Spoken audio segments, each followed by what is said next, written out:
Добрий день, медіа-центр. Good afternoon. Ukraine Media Center continues its work, and now in our studio we have Andrii Demchenko with us, the spokesman of the State Border Service of Ukraine. Welcome, Mr. Demchenko. Hi. And we'll discuss with Andrii Demchenko the situation on our borders and current traffic. Could you please tell us what the situation at the moment? Thank you. Good afternoon, dear colleagues. About tasks implemented by servicemen of the State Border Service in various areas, I'd like to mention that in resisting Russia's military aggression against Ukraine, border units are acting under general command of the General Staff, and in those combat areas, border servicemen jointly with Ukrainian armed forces and other defenders of Ukraine. The enemy is trying to move deeper into Ukraine, continuing their offensive action. They don't stop their bombing around our units' locations, and there's also stronger fire and assault actions in Donetsk and Luhansk Oblast in order to take full control over those oblasts. However, those attacks of Russian invaders are repelled, their equipment is destroyed. UAV operators target artillery fire at the enemy's locations of their armor storage and equipment. On the borders with Belarus and Moldova, the Transnistrian part, there are no changes in the general situation. At the same time, we see that Russia carries out provocations. The Ukrainian part of the border trying to accuse Ukraine. Also, in some areas bordering Chernihiv and Sumy oblasts, the enemy has been fortifying its positions and surveillance outposts. Also, we have seen certain movements of military equipment around the Russian border. Within the framework of taking control of the state border in Kyiv, Chernihiv and Sumy oblasts, from which defenders of Ukraine have expelled the occupiers, the border servicemen have entered all parts of the border. First, jointly with the Ukrainian armed forces, we reached our locations of our units, and then we reached the whole border line, including the checkpoints. And I have to say that in those oblasts, the total length of the state border is almost 1,200 kilometers. Now we continue reconnaissance in the border area, and engineering fortifications, creation of checkpoints, outposts, and other locations for border personnel to carry out their duties. We have to understand that because of the continuing Russian aggression, there is no classic border protection, because there is still a danger of mines, sabotage groups, and firing from the neighboring country. In particular, our groups have seen shelling by Grad multiple launch rocket systems from Russia into Sumy Oblast. In Chernihiv Oblast, during one day, the enemy shelled 3 times from territory of Russia, and the shells hit the areas around Sinkivka village, and there was an enemy's UAV above that area all the time. Also, in that area of Sinkivka, our border personnel found a group of armed people who tried to enter the territory of Ukraine. We started shooting at those unknown people, and they withdrew.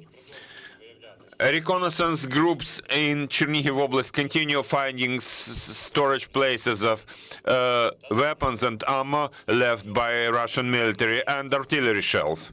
Now about the border with EU countries and Moldova. Since the 24th of February, when the full-scale invasion of Russia into Ukraine started, the state border in both areas has been crossed by about 5 million people. Most of them have been Ukrainians who were leaving our country amounting to 3.2 million people. We also see that during this time, 1.1 million of our people have entered Ukraine. I'd like to emphasize that now Ukrainian citizens can still cross the state border using the internal passport. Such decision has been made for humanitarian reasons and agreed upon with border services of neighboring countries, because we all understand that our citizens have it has been problematic for our citizens to quickly get a travel passport to cross the border based on the government regulation number 57. I am to emphasize that it applies to all Ukrainians coming from all oblasts to cross the state border of Ukraine. Also, I'd like to remind you that according to the border crossing rules, minors until the age of 16 can cross the border using their passports of the citizens of Ukraine or their birth certificates. At the same time, I'd like to draw attention of Ukrainians to the fact that in some cases when being abroad, there may be an urgent need to have a travel passport according to legislation of respective countries. So please, whenever possible, get the travel passport before leaving Ukraine, before crossing the border. Also, I would like to emphasize that there are still some cases of trespassing attempts outside the checkpoints. Since the 24th of February, we have detained more than 2,100 of such people. Also, there are attempts of Ukrainian citizens leaving through checkpoints, showing forged documents to border control personnel. We have found 450 people involved in that. I would suggest that the Ukrainian citizens better don't try to trespass, because there is either administrative or criminal liability for that. Thank you for attention. Thank you, Andrii. Could you please tell us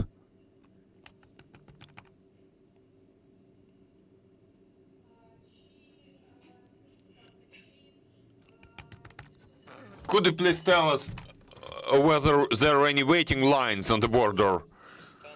Basically, recently, there are practically no waiting lines to leave Ukraine. There are some hours of the day and some directions where there may be a number of people arriving at the same time, and there may be about 100 cars waiting. But the time spent waiting on the border is not that significant. It's up to several hours sometimes. But recently, we also see certain increase of traffic of people to enter Ukraine, in particular Ukrainian citizens. And again, in some areas, there may be waiting lines at border crossing points of neighboring countries, usually in Poland. So the State Border Service provides information every 2 hours about the situation at the checkpoints, and there are the same information resources maintained by Polish border guards. So I suggest that citizens should monitor actively this information about the load on the checkpoints and to choose the optimum route where there are no waiting lines. Is our understanding correct that recently people started returning to Ukraine on a broad scale? Well, not exactly so. In the last week, we see certain increase of traffic. It reached the level of 80,000 in both directions, but there would always be more people leaving Ukraine. There was just one day, namely Saturday, when we saw that more people entered than left Ukraine, but that difference was not that significant. At the same time, of course, there has been an increase in the number of Ukrainian citizens who were returning to Ukraine, coming back to Ukraine last week. As I said, in the first weeks after the invasion, those who entered Ukraine were mostly males. Recently, there are also other categories, in particular women, children, and older people. Thank you, Mr. Demchenko. Thank you for joining us. Friends, you're welcome to monitor our announcements. Now we are developing the schedule for briefings for tomorrow. We will be informing you through our Telegram channel.